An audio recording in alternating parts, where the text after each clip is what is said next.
Deixa que meu corpo aqueça o seu corpo. Quero tornar o seu ar rarefeito, fazê-la ir além, em delírios de prazer. Quero tê-la por inteiro te pertencer. Com você me faço homem, sou metade sem você. Sou aquele que te inteira, nós somos um só corpo. Em momentos de carícias, todo amor que eu tenho é pouco. Em sussurros e gemidos se misturam sons tão roucos, sensatez de um sábio um louco, que te torna mais mulher, minha parte frágil, cujo sexo me faz forte, pois sou fraco sem você, que me faz ser tão mais homem. Nosso amor é como um cálice, lentamente sendo enchido, pois tu és minha doce amada, sou seu sonho preferido. Entre nós não há pecados, eu nasci para te amar e por ti ser tão amado. Nosso amor é tão sublime, algo tão paradoxal, sentimento abstrato que se torna tão concreto, um sentimento irracional, não um sentimento irracional convertido em abjeto. Eu te dou o meu amor, minha alma, meu teor, sem jamais desrespeitá-la, e te encho desse amor. Eu não o teço em minha cena, sem torná-la obscena. E nosso filme de amor traz na essência o teor de entregar-se por inteiro, sem levá-lo ao vitupério. Nosso amor é diferente. Temos Deus, nós somos crentes.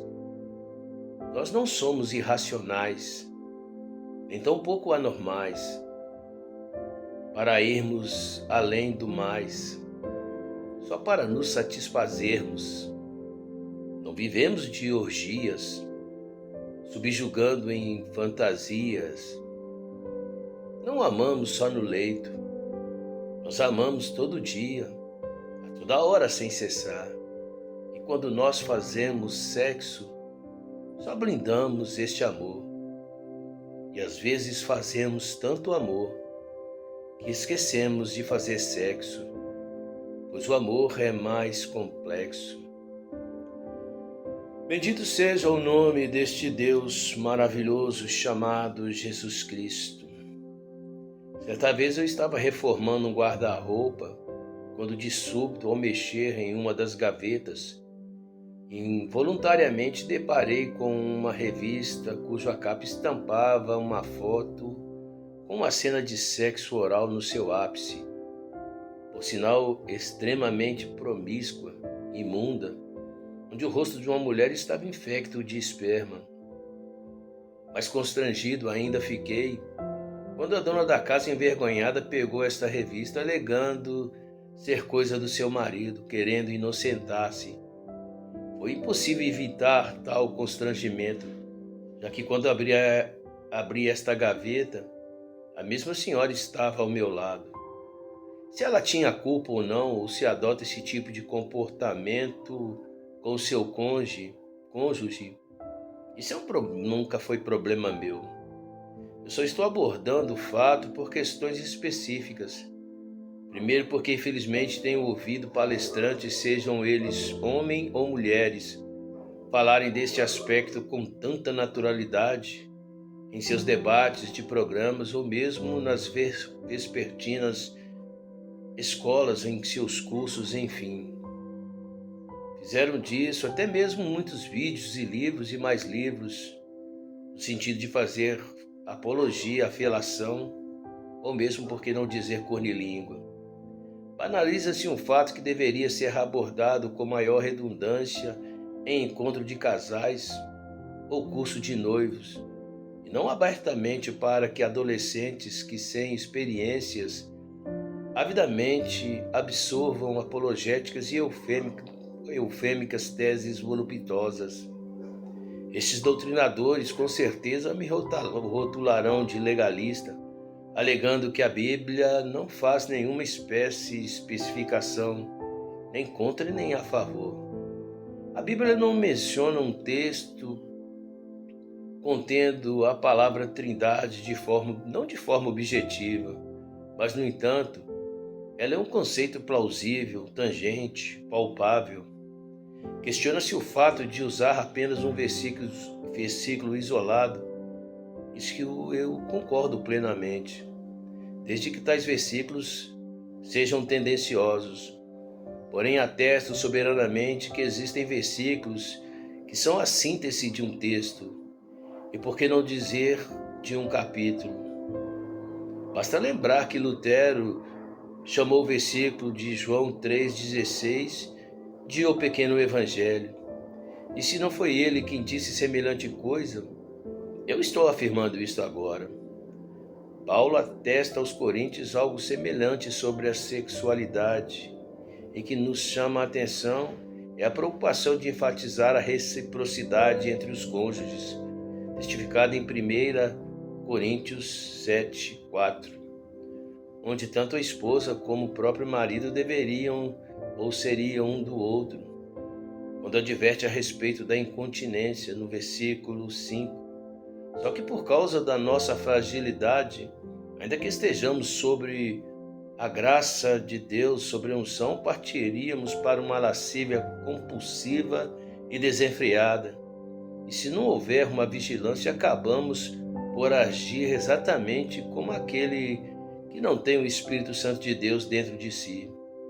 Fica bem explícito no versículo 5 a necessidade de uma intimidade, mas isso jamais viabilizou discrepâncias que destou dos princípios morais que arregimentam o paradigma cristão, desde que a igreja fora construída ou constituída pelos apóstolos. O sexo não é imoral. Imoral é a forma que, na maioria das vezes, ele é feito. Vale a pena lembrar que Paulo deixou testificado algo tão profundo um capítulo antes de sua primeira epístola escrita aos Coríntios. Todas as coisas me são lícitas, mas nem todas me convêm. Todas as coisas me são lícitas, mas eu não deixarei me dominar por nenhuma delas. Obviamente não fará quem há de contradizer o que está escrito em 1 Coríntios 6,12, falando ser um outro assunto. Mas pode-se muito bem, perfeitamente ser inserido nesta questão, como uma analogia, como um lembrete. Eu sei que tomate é uma fruta, mas eu jamais colocaria uma salada de frutas numa salada de frutas, ainda que tecnicamente, segundo a botânica, ele fizesse parte desta categoria. Mas voltando ao versículo 6 de 1 Coríntios, no capítulo 6, evidentemente a exegese de todo o texto nos leva a entender que Paulo exorta sobre a incongruência de uma união entre fiéis e ímpios. Porém, perfeitamente pode ser aludida ao que estou abordando, já que neste mesmo capítulo ele enfatiza por demais o fato de sermos o templo do Espírito Santo de Deus. Creio que o Espírito Santo de Deus não é um tecílio, um aparato que tiramos de nós, principalmente em se relacionando aos casais no ato sublime da consolidação do amor. E já que mencionei sobre versículos síntese, nada mais justo do que mencionar Hebreus 13, versículo 4, que testifica que digno de honra entre todos seja o matrimônio, bem como o leito sem mácula, mas aos devassos e adúlteros Deus os julgará. Em se fazendo uma dissecação deste versículo, concluirá o óbvio: devasso nada mais é do que depravação, licenciosidade, promiscuidade e lascívia, que difere de adúlteros, ainda que intrínseco vai se inserido tais comportamentos deturpados no adultério. Mas o que torna redundante é o leito sem mácula. Este é mais óbvio ainda. Não existe mente tendenciosa que consiga deturpá-lo. Sexo tem que ser a consolidação do amor, e não nutriente para a carnalidade. Paulo novamente dedica outro texto concernente a tudo isso que estou abordando. Gálatas 5,19. Esse texto evidentemente inclui-se vários fatores, mas tudo relacionado aos desejos da carne, em uma luta profunda contra a vontade do Espírito Santo. É óbvio que tem que haver carícias afetuosas, e não uma coisa frígida, maquinal, mas a partir de uma compulsiva promiscuidade. Nunca que deve ser assim. E não adianta contestar, ainda principalmente quando se perde o controle. A volúpia libidinosa desenfreada assassina todo um sentimento de carinho e de amor. E o que seria um momento prazeroso de intimidade torna-se esfacelante e explosiva busca alucinada pelo prazer carnal, que culmina como na foto estampada na fita do vídeo, profanando de forma aviltante a dignidade de um leito matrimonial. Honrem o seu casamento e seus respectivos votos, que eles sejam puros, porque Deus, sem falta, castigará todos os que são imorais e cometem adultério. Isso é uma versão contemporânea de Hebreus 13:4. O povo de Deus é um povo separado, um povo santo. Seguimos na contramão, somos a contracultura do que dita esse mundo corrompido. Somos partes de um Deus de amor. Temos o privilégio de tê-lo morando em nossos corações de forma integral, de forma profunda, verdadeira, com perdão da redundância, de forma intrínseca. Portanto, em nome do Senhor Jesus, eu insisto o seguinte: não vivam como os pagãos, pois os pensamentos deles não têm valor e a mente deles está na escuridão. Eles não têm parte na vida que Deus dá, porque são completamente ignorantes e temosos. Eles perderam toda a vergonha e entregam-se totalmente aos vícios. Eles não têm nenhum controle e fazem todo tipo de coisas indecentes. Mas não foi essa maneira de viver que vocês aprenderam como seguidores de Cristo. Com certeza vocês ouviram falar dele. Como seus seguidores aprenderam a verdade que está em Cristo Jesus. Portanto, abandone a velha natureza de vocês, os que fazem viver uma vida de pecados, que estava sendo destruída pelos desejos enganosos. É preciso que o coração e a mente de vocês sejam completamente renovados. Vistam de uma nova natureza criada por Deus, que é parecida com a sua própria natureza, que se mostra na vida verdadeira, a qual é correta diante de Deus. Novamente, um texto do livro de Efésios, escrito por Paulo, capítulo 4, do versículo 17 ao versículo 24. Porém, eu trouxe uma tradução contemporânea. A aliança feita com Deus diante de um altar jamais viabiliza práticas libidinosas e imorais, onde muitos chegam a aderir à felação, à cunilíngua, sodomia. Temos a mente de Cristo e não uma mente hedonista, uma mente epicurista.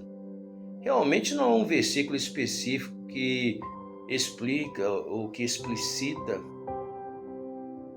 que domine tais atitudes ou que denomine tais atitudes entre os cônjuges. Mas a própria Bíblia, no seu todo, nos dá a inferência nítida de como é abominável atitudes e comportamentos que agridem a ética e o bom costume, mesmo quando isso é feito às ocultas entre quatro paredes. E eu reflito sobre a questão da pedofilia, ou mesmo pornografia. Eu sei que eu estou generalizando quando falo tais coisas, como, por exemplo, a pirataria. Mas tudo isso com o propósito de dizer que não há um versículo específico que denuncie tais práticas, não de forma explícita e objetiva. Já que mencionei sobre a questão da pedofilia, vou reportar-me também ao capítulo 7 da primeira epístola escrita por Paulo aos Coríntios. Ao lermos todo o seu contexto, percebemos o zelo deste mesmo apóstolo, mas, infelizmente, muitos distorcem o que ele deixou testificado, principalmente quando atesta quando o homem, tanto o homem como a mulher, não teriam domínio sobre o próprio corpo.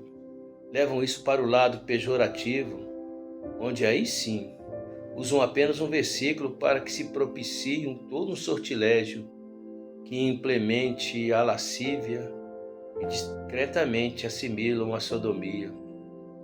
Se eu fosse levar esse texto de uma forma tendenciosa, obviamente haverei de concluir que o sexo anal é viável, pois se minha esposa não tem direito sobre o seu próprio corpo, que este corpo é meu, então esse direito é delegado a mim. Como se diz o ditado, é 8 ou 80. Em outras palavras, sim, sim, ou então não, não. O corpo dela é meu para eu fazer o que eu bem quero. A grande verdade é que tais atitudes deturpam a santidade de um cristianismo que foi protagonizado por homens sublimes. Você consegue imaginar Paulo sendo conivente com tais práticas? E mais sensato vê-lo expurgar as almas na unção do Espírito Santo. Já ouvi preleções onde o pregador fazia menção de certos nomes como Assembleossauros, Presbitodoxo, algo estúpido sobre isso, tipo um neologismo pejorativo e denegridor. Nem mesmo sei o que significa isto. Não sei se isto é substantivo, presbiterossauro, assembleossauro. Sinceramente, eu não sei o que ele queria dizer com estes trocadilhos. Se é uma alusão à antiguidade entre a sua hedônica e pragmática preleção e a preleção de Paulo, de Lutero, de Spurgeon, todos eles eram pré-históricos partindo deste princípio. No demais, irmãos, tudo que é verdadeiro, tudo que é honesto, tudo que é justo, tudo que é puro, tudo que é amável, tudo que é de boa fama, se há alguma virtude, se há algum louvor, nisto pensais. Filipenses capítulo 4, versículo 8. Na verdade, ainda que seja um versículo que não condiz diretamente com as práticas por mim denunciadas, este versículo, juntamente com vários outros versículos, dão uma inferência que consolidam o paradigma cristão. Porém, a modernidade, o pragmatismo, os relativismos humanistas desta nova consciência compulsória excluem tais versículos, fazendo deles um conceito preterido, obsoleto, quando na verdade esses mesmos versículos demonstram todo o antagonismo e buscam a todo custo fazer morrer a nossa natureza pecaminosa, a nossa natureza terrena. Portanto, fora com as coisas pecaminosas e terrenas. Abafem os desejos malignos que estão à espreita dentro de vocês. Não se metam em pecados sexuais, impureza, imoralidade e desejos vergonhosos. Não adorem tais coisas.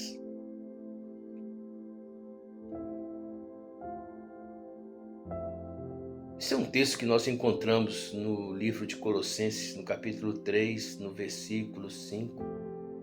Se formos basearmos apenas no que está escrito em 1 Coríntios 7:4, estaríamos em contradição quando vamos fazer uma análise do que condiz o versículo 29 deste mesmo capítulo, quando testifica que, porém digo aos irmãos, que o tempo se abrevia, o que resta é que os que são casados sejam como se não fosse, nem tanto ao mar, nem tanto à terra. A grande verdade é que todos os apóstolos preparavam a igreja para a volta de Cristo, pois presumiam acontecer por aqueles dias. Mas hoje, volto a dizer, tudo é ambíguo, é obsoleto.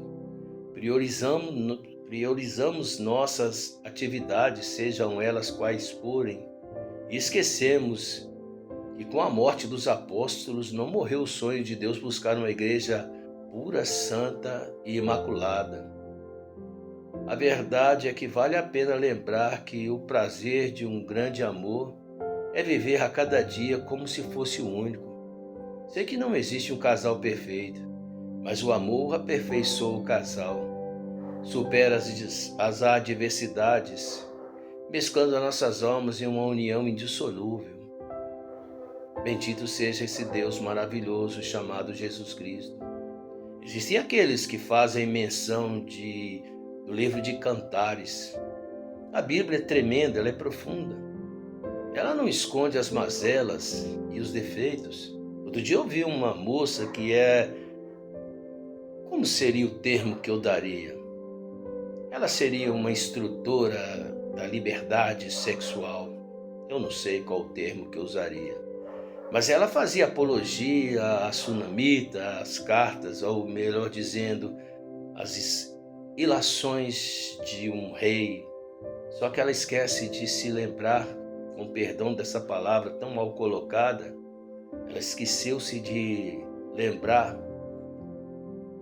que Salomão foi um rei que se promiscuiu, que se perdeu e que depois se arrependeu dizendo vaidades.